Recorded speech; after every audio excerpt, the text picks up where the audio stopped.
Mwenyekiti wa umoja wa vijana kata ya Ikungwigazi ndugu Sijaona Komiga ameitisha leo kikao cha baraza la UVCCM kata ya Ikungwigazi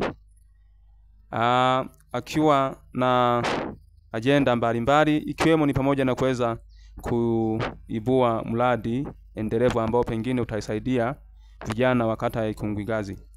Lakini sembuse na kuweza kuibua mradi, alizungumzia pia na swala la uchaguzi, kuwa vijana wote pengine tuweze kuungana na kuweza kuyasema mazuri ya Mheshimiwa Rais wetu wa Jamhuri ya Muungano wa Tanzania, Mheshimiwa Dr. Samia Suluhu Hassan, kwani ameweza kufanya mambo makubwa sana katika kata hii ya Ikungwigazi na wilaya ya Mbogwe na taifa lote kwa ujumla.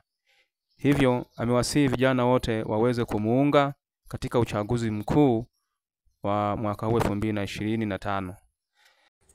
Lakini pia ndugu katibu wa Chama cha Mapinduzi wa kata ya Ikungwigazi na mlezi wa umoja wa vijana wa kata hii ya Ikungwigazi aliweza pia kuzungumza na wanabaraza hawa na kuweza kuwasihi kuwa wawe na maadili mazuri, kwani maadili ndo yanaweza yakawafanya watu wakawaona wengine na kuweza kuwapatia nafasi zingine za kiongozi ndani ya chama na nje ya chama. Hivyo alitolea mfano kwa mwenyekiti wa sasa wa Chama cha Mapinduzi wa kata ya Ikungwigazi ndugu Madalali Majaliwa Madalali, ambaye naye pia ametokana na umoja wa vijana, ambapo alikuwa ni mwenyekiti wa umoja wa vijana wa kata hii ya Ikungwigazi. Baadaye akaomba nafasi ya mwenyekiti wa Chama cha Mapinduzi katika kata hii ya Ikungwigazi. Vijana kata hii ya Ikungwigazi ni malezi ambayo nimemlea, lakini bado tena amekuwa bosi wangu. Niliyemlea baadaye amekuwa bosi.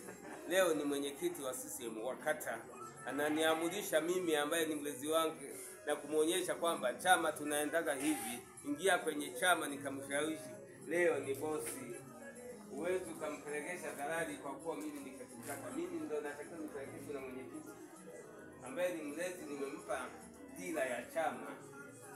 Kwa hiyo kwa mambo haya mwenyekiti, na kupongeza sana kuitisha kikao hiki. Tunapeana habari, CCM tunatetema, wapinzani wanachechema, walidhani wataweza kushindana nasi, wakadhani wataweza kupambana na sisi. Tumejidhatiti, hatukamatiki, mbele kwa mbele, tena kwa umoja. Dereva Samia, kazi